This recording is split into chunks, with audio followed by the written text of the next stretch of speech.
My life was a grid, a meticulously arranged collection of straight lines and right angles. I was a graphic designer, and I had bled the principles of my profession into my existence. My apartment was a testament to this. Books arranged by spine color, coffee mugs hanging at precise intervals, a single, perfectly centered succulent on my desk. This order was my fortress, the high walls I had built to keep the chaotic, unpredictable mess of the world at bay. It was a clean, quiet, and profoundly lonely place to live. And from behind its ramparts, I watched Leo. Leo was my best friend, and he was the antithesis of my ordered world. He was a carpenter, a man who worked with his hands to create tangible, solid things from the beautiful chaos of wood grain. Where I had vectors and pixels, he had sawdust and the scent of cedar. He didn't fit into my grid. He was a vibrant, sprawling landscape that I could only ever view from a distance. He was tall, with shoulders that seemed built to carry more than just the weight of timber and tools.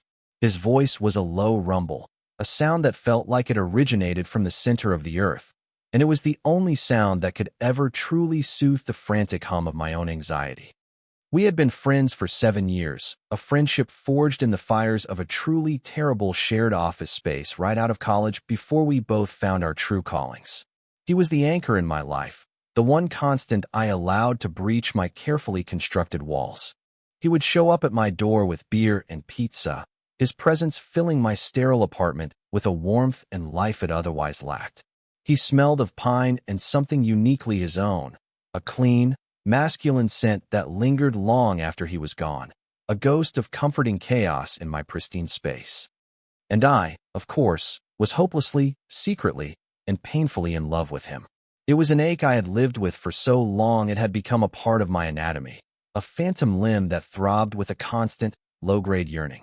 I had built an entire museum for him in my mind, each gallery dedicated to a different facet of his being. There was the hall of his laughter, the way it started in his chest and filled a room completely. There was the wing dedicated to the sight of his hands, calloused and capable, gesturing as he talked about a new project. There was a quiet, dimly lit alcove just for the memory of the one time he had fallen asleep on my couch, his face soft and unguarded in the afternoon light. I was the sole curator and patron of this museum, and I knew its most important rule: do not touch the art. Leo was straight. It was a fact as solid and unchangeable as the oak he favored for his furniture. I had cataloged the evidence over the years, the string of girlfriends, the casual comments about women, the easy, uncomplicated way he moved through the world as a handsome, straight man. He was unattainable. The barrier between us wasn't just a velvet rope, it was a chasm, deep and absolute. To even think of crossing it was to risk, not just rejection, but the complete annihilation of the most important relationship in my life. So, I stayed in my fortress, I tended to my secret museum, and I loved him from a safe, agonizing distance. My routine was my religion. Wake at 6:30. Coffee at 6:45, black. Work from 7 until noon. A 30-minute lunch, always the same salad. Work until 4. Gym at 5. Dinner at 7. Read until 10. Sleep. The predictability was a balm. It was a world I could control, a narrative I could write. Leo was the only unplanned variable, the welcome disruption. His texts were like stones tossed into the placid pond of my day, sending ripples of excitement and anxiety through me.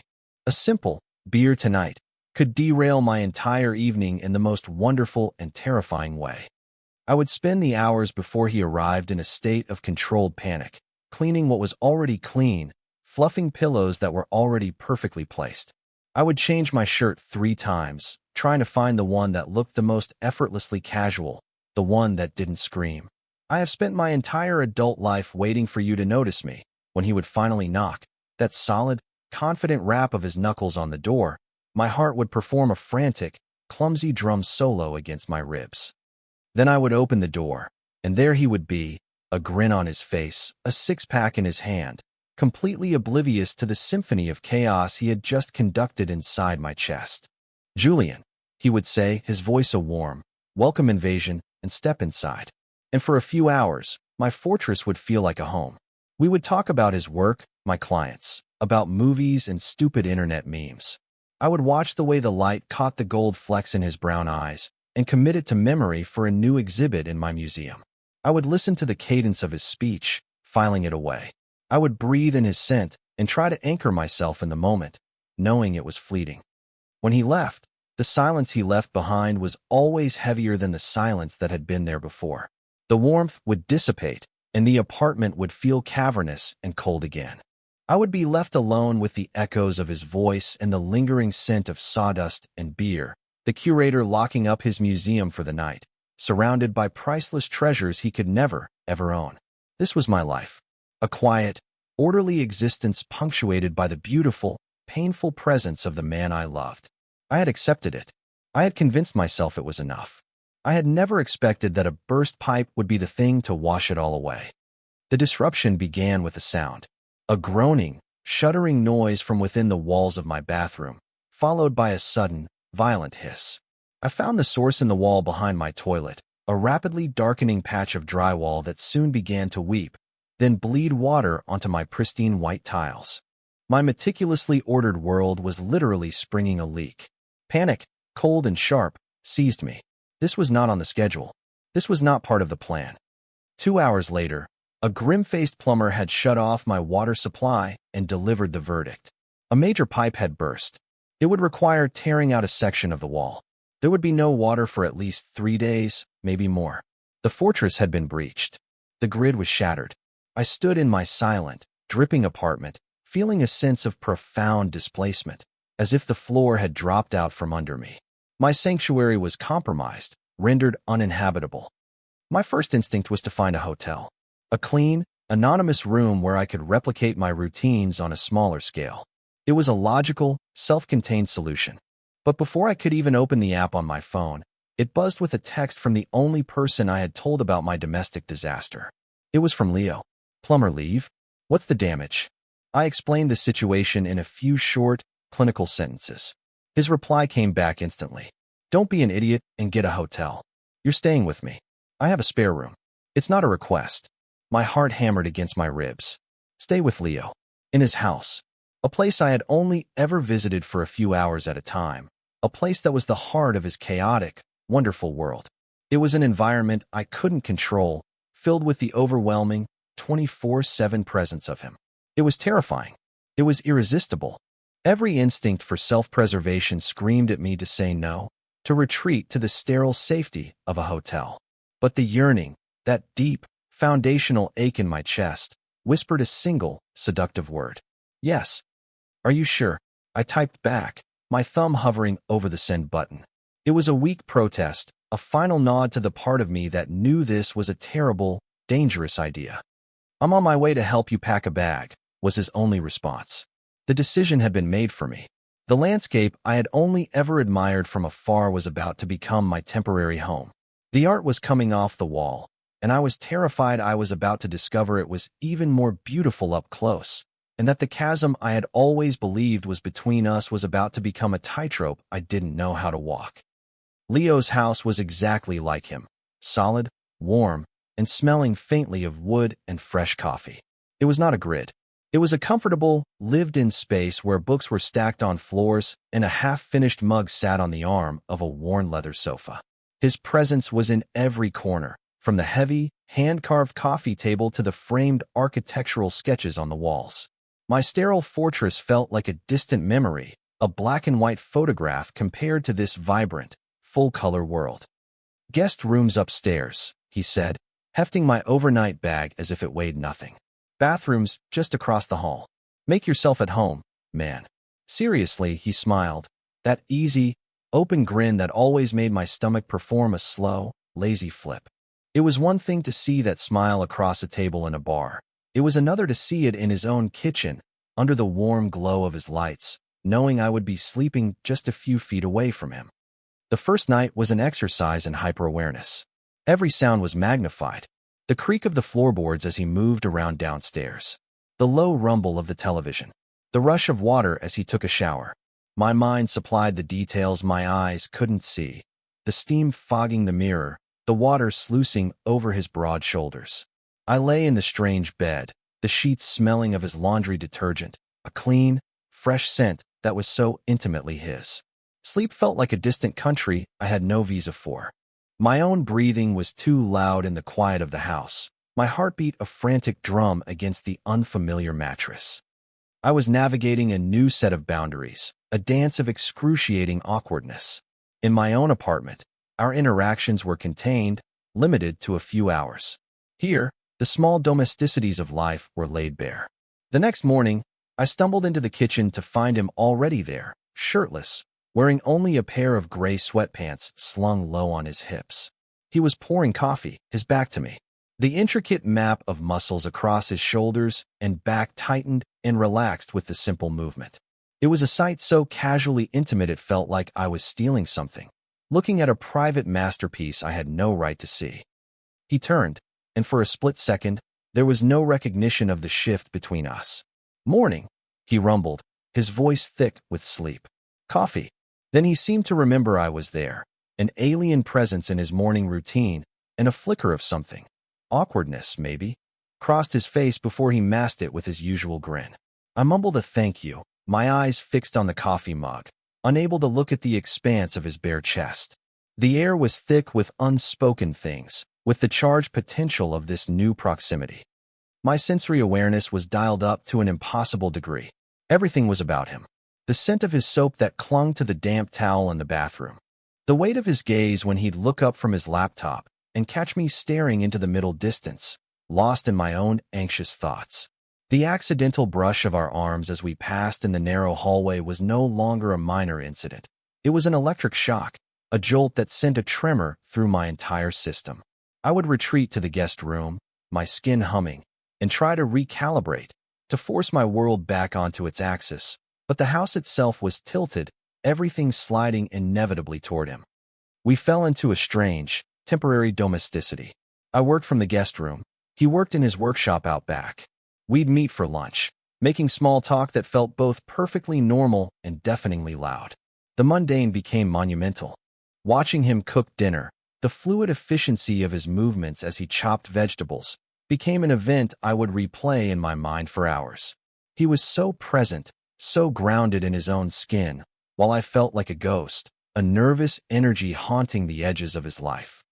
One evening, the third day of my stay, the carefully maintained dam of small talk finally broke. We were on the back porch, the air thick with the smell of rain-soaked earth after a brief storm. The sky was a bruised purple, and the cicadas were starting their nightly chorus. Leo was quiet, staring out into the dark silhouette of his yard, a bottle of beer resting on his knee. The usual easy silence between us felt different, weighted. "My landlord called," I said, mostly to fill the space. "It's going to be another few days." The damage was worse than they thought. Leo didn't look at me. He just nodded, taking a slow sip of his beer. "That's fine. No rush." Another silence stretched. This was usually when he would make a joke, clap me on the shoulder, and suggest a movie. But he just kept staring into the darkness. I could feel a knot of anxiety tightening in my stomach. I had overstayed. I was a burden. The carefully constructed facade of our friendship was beginning to crack under the strain of this forced intimacy. "You know," he said finally, his voice low and rough. "This house gets real quiet." He still wasn't looking at me. His gaze was fixed on something far away. After Sarah left, I thought I'd like it. The quiet. But sometimes it's too much. Sarah had been his last serious girlfriend. They had broken up over a year ago. He rarely spoke of her, and I never asked. It was a closed chapter, a part of his life that had nothing to do with me. Hearing him bring her up now felt significant. A crack opening in the confident facade he always presented to the world. This was a glimpse of his vulnerability, a piece of the art I had never seen before. "I thought we were going to get married," he continued, his voice barely a whisper. "I was looking at rings. Then one day she just wasn't in love with me anymore. Said the house felt empty even when I was in it. That I was too quiet, too much in my own head." He finally turned to look at me, and in the dim porch light, I saw an expression on his face I had never seen before, a raw, undisguised hurt. "Funny, huh? A carpenter who builds houses but can't build a home."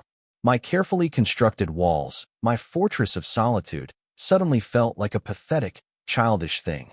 Here was Leo, a man I saw as the epitome of strength and self-assurance, admitting to a loneliness that mirrored my own. He thought he was too quiet, too internal. He felt the same crushing weight of silence that I did. The museum in my mind began to crumble, the exhibits shattering. This wasn't a piece of art to be admired from a distance. This was a man, a complex, feeling, vulnerable man. I didn't know what to say. The usual platitudes felt cheap and hollow. So I just sat there with him in the bruised twilight, in the shared space of his confession. After a long moment, I reached out, a hesitant, uncertain gesture, and rested my hand on his shoulder. It was meant to be a simple, friendly touch of comfort. But the moment my fingers made contact with the warm, solid muscle beneath his shirt, the air crackled. It was not a friendly touch. It was a current, a live wire. I could feel the heat of his skin through the thin cotton, feel the subtle shift in his posture as he registered the contact.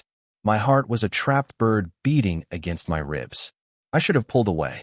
I should have retreated back to the safety of our established friendship. I didn't. I left my hand there, a silent anchor in the sea of his quiet pain. And he didn't pull away. He leaned into the touch, just slightly, a silent acceptance. The chasm between us was gone. We were standing on the same precipice, together, staring down into the terrifying, beautiful unknown. The air was thick with the scent of rain, and for the first time, the silence didn't feel empty. It felt full. The storm that broke that night was biblical. It rolled in without warning, a sudden, violent onslaught of wind and rain that lashed against the house. The lights flickered once, twice, and then plunged us into a sudden, profound darkness. My breath hitched in my throat. Outside, the world was a cacophony of roaring wind and drumming rain. Inside, the silence was absolute, broken only by the sound of our breathing in the pitch-black living room. Well, Leo's voice came out of the darkness, startlingly close. Guess the power's out. There was a nervous edge to his usually calm rumble, a tension that mirrored my own. I could feel the heat of his body near me, a tangible presence in the void.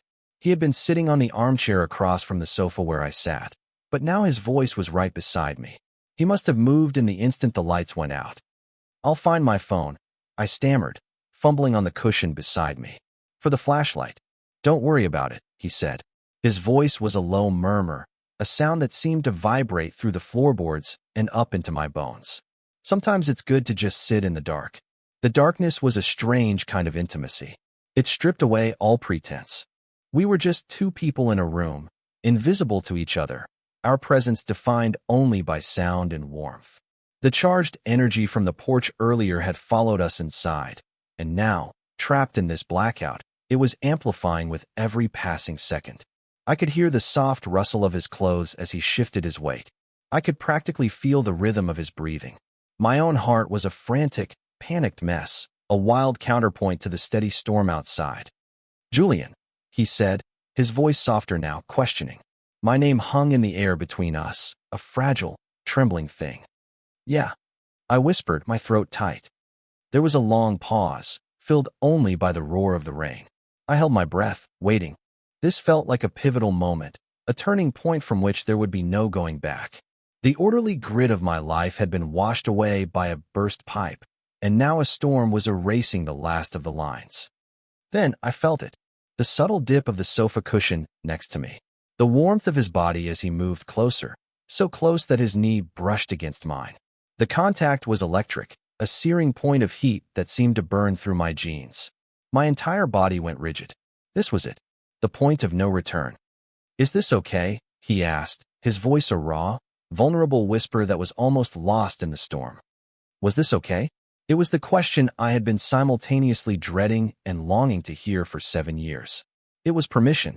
It was a key turning a lock deep inside me. My carefully curated museum of him, my fortress of solitude, my life of quiet observation. It all felt like a flimsy cardboard model in the face of this one simple question asked in the dark.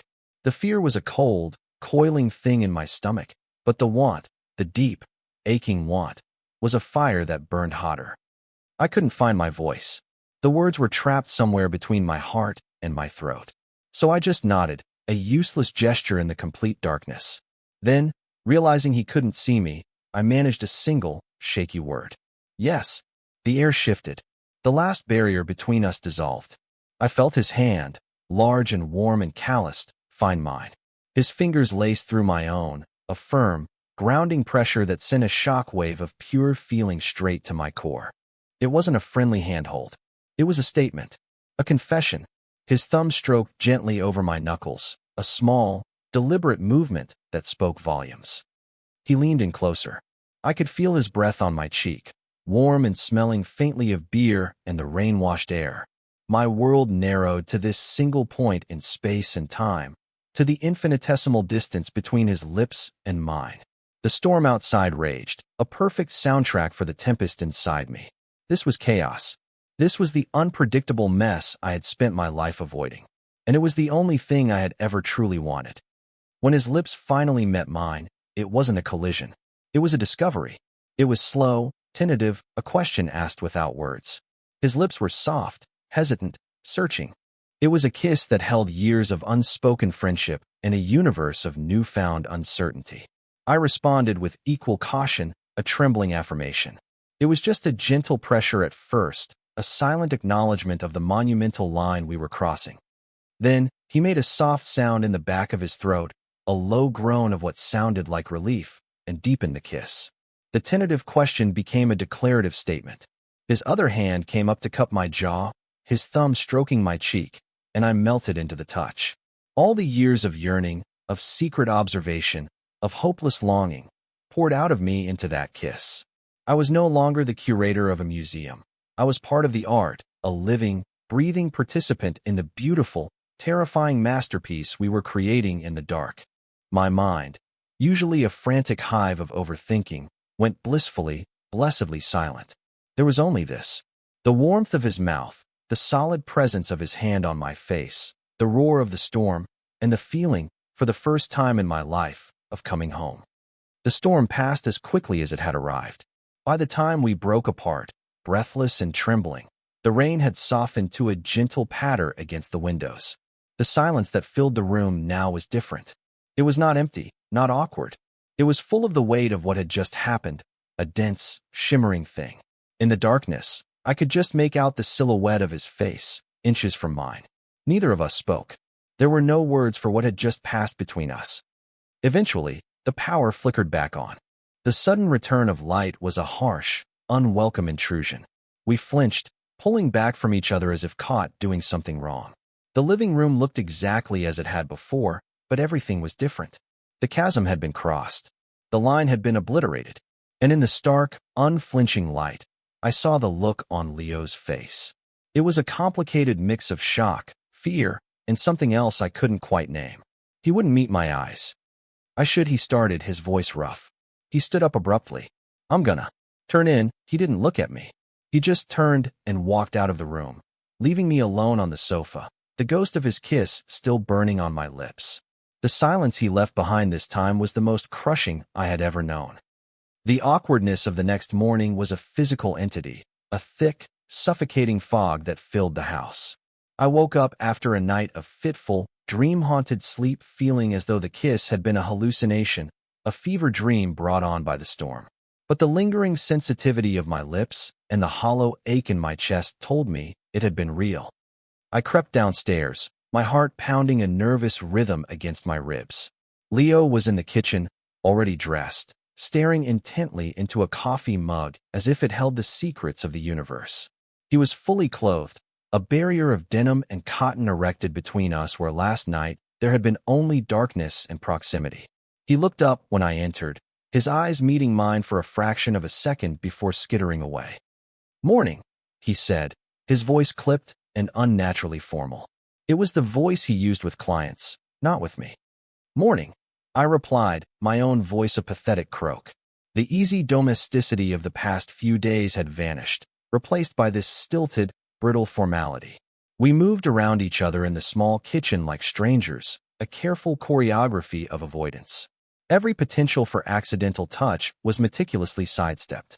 The space between us, which had been so electrically charged just hours before, now felt like a vacuum, cold and vast. My anxiety, which had been blissfully silent during the kiss, came roaring back to life, a chorus of vicious, self-deprecating voices. I had misread everything. The confession on the porch, his vulnerability, That was just a moment of sadness, and I had taken advantage of it. The darkness, the storm, the proximity, it was a fluke, a momentary lapse in judgment on his part. He was straight. That was the foundational truth, and I had been a fool to think a storm could change it. He regretted it. Of course, he regretted it. The internal monologue was a relentless spiral. I had ruined everything. Our 7 years of friendship, that easy, comfortable bond that was the one true anchor in my life. I had shattered it for a single, selfish moment of indulgence. He was probably trying to figure out how to ask me to leave, how to politely erase what had happened and pretend we could go back to the way things were. But we couldn't. I had touched the art, and now it was broken. The guilt and shame were a physical weight, pressing down on my chest and making it hard to breathe. He cleared his throat, the sound unnaturally loud in the tense silence.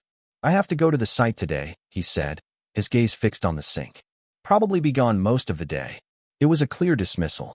He needed space. He needed to get away from me. "Okay," I said, trying to keep my voice even. "Yeah, no problem." He grabbed his keys from the hook by the door. For a moment, I thought he would leave without another word. But he paused, his back to me. He stood there for a long, agonizing beat, his shoulders tense. The silence stretched, thin and fragile. I braced myself for the blow, for the "we need to forget last night" speech. Instead, he just said, "We'll talk tonight," and then he was gone. "We'll talk tonight." The words echoed in the empty house all day, a death sentence. A talk was the last thing I wanted. A talk meant confirming my worst fears. It meant hearing him say it was a mistake. It meant dissecting the beautiful, spontaneous magic of that kiss until it was just a collection of regrettable data points. I spent the day sequestered in the guest room, a prisoner awaiting his execution. I tried to work, but the lines on my screen blurred into a meaningless jumble. Every passing car on the street outside was him, returning to deliver the verdict. The perceived distance between us was now a palpable thing. He, who had been the source of all warmth in my life, was now a cold, remote figure. I replayed the kiss over and over in my mind, searching for clues I might have missed. Had I been too eager? Had I pushed him? But all I could remember was the feeling of rightness, the sense of a lock clicking into place. Had I imagined his response? The soft groan, the way his hand had held my face so gently? My mind was a treacherous, unreliable narrator, twisting memories to fit my narrative of impending doom. I had built a new museum in my head overnight, one dedicated to my own monumental failure. When I finally heard his truck pull into the driveway late that afternoon, a wave of pure, unadulterated panic washed over me. I wanted to run, to pack my bag and flee back to my waterless, broken apartment, back to the safety of my fortress where I could nurse my broken heart in peace. But I was paralyzed. I sat on the edge of the guest bed, listening to his footsteps on the stairs, each one a hammer blow against my fragile composure. He didn't knock. He just opened the door and stood in the doorway, filling the frame. He looked tired. There were smudges of dirt on his face, and his hair was messy. He looked at me, really looked at me, for the first time all day. His brown eyes were dark and serious. "We need to talk," he said, his voice low and steady. It was the exact phrase I had been dreading. I nodded, unable to speak. I braced myself. This was it. The end of everything. He didn't come into the room. He just leaned against the doorframe, crossing his arms over his chest. It was a defensive posture, a wall he had put up between us. "About last night," he started, and my stomach plummeted. "Leo, you don't have to," I interrupted, the words spilling out in a desperate, pathetic rush. "I get it. It was a mistake. The storm, the blackout. It was a weird situation. I get it. I'm sorry. I shouldn't have. I misread things. We can just forget it ever happened. I'll call my landlord. Maybe I can go back tonight. I don't want to make this awkward for you." I was rambling, my voice cracking, trying to build a new wall of words around myself before he could tear down the last of my defenses. He listened patiently, his expression unreadable. When I finally ran out of steam, trailing off into a miserable silence, he let out a long, slow breath. "Julian," he said, and his voice was softer now, tinged with something that sounded like regret, but not for the reason I thought. "You didn't misread anything." I stared at him, confused. My anxiety-addled brain couldn't process the words. He pushed himself off the doorframe and took a step into the room, then another, until he was standing in front of me. He scrubbed a hand over his face, looking exhausted and profoundly vulnerable. "This morning," he said, his voice rough. "I was an idiot. I panicked. I've been panicking all day." "Panicking?" I echoed, the word feeling foreign in my mouth. Leo didn't panic. He was solid. He was the anchor. "Yeah, panicking," he confirmed, meeting my eyes. His gaze was intense, unwavering. "Because last night wasn't a mistake. Not for me. It was something I've wanted for a very long time. Longer than you think." The floor seemed to tilt beneath me. The narrative I had spent the entire day constructing, the one where I was the villain who had ruined everything, dissolved into smoke. "What?" I whispered. He let out a short, humorless laugh. "You think you're the only one who's observant? Julian, I see the way you look at me. I've seen it for years. When you think I'm not paying attention," my face flushed with heat. He had known. All this time, my secret museum had had glass walls. I never thought you'd. I never thought I could be what you wanted." This was the revelation that truly shattered me. Leo, my paragon of quiet confidence, was just as insecure as I was. "But the girlfriends," I stammered, grasping for the pillars of my old reality. "You're straight." He shook his head slowly, a sad smile touching his lips. "I thought I was. I tried to be. It was easier. It was the grid, right? The straight lines everyone expects you to follow. But every time I was with you, all those lines got blurry. I kept telling myself it was just friendship, that this is what best friends feel like. But it was always more. With Sarah, she was right. The house was empty even when I was in it, because the person I really wanted to be there with was you." The confession hung in the air between us, a breathtaking, terrifying truth. He had felt it too. The pull, the yearning, the more. My years of silent, one-sided adoration hadn't been one-sided at all. We had been living in a state of mutual, unspoken denial. The relief was so profound it felt like a physical release, a weight I hadn't even realized I was carrying sliding from my shoulders. Tears pricked at my eyes, hot and sudden. "Leo," I breathed, my voice thick with emotion. "I have been in love with you for so long, I don't remember what it feels like not to be." The confession was out. The last wall was down. The truth was laid bare between us. A slow, genuine smile spread across Leo's face, a sunrise after a long, dark night. It reached his eyes, crinkling the corners, and it was the most beautiful thing I had ever seen. He closed the remaining distance between us and sat on the bed, his knee brushing against mine. This time, I didn't flinch. I leaned into the contact.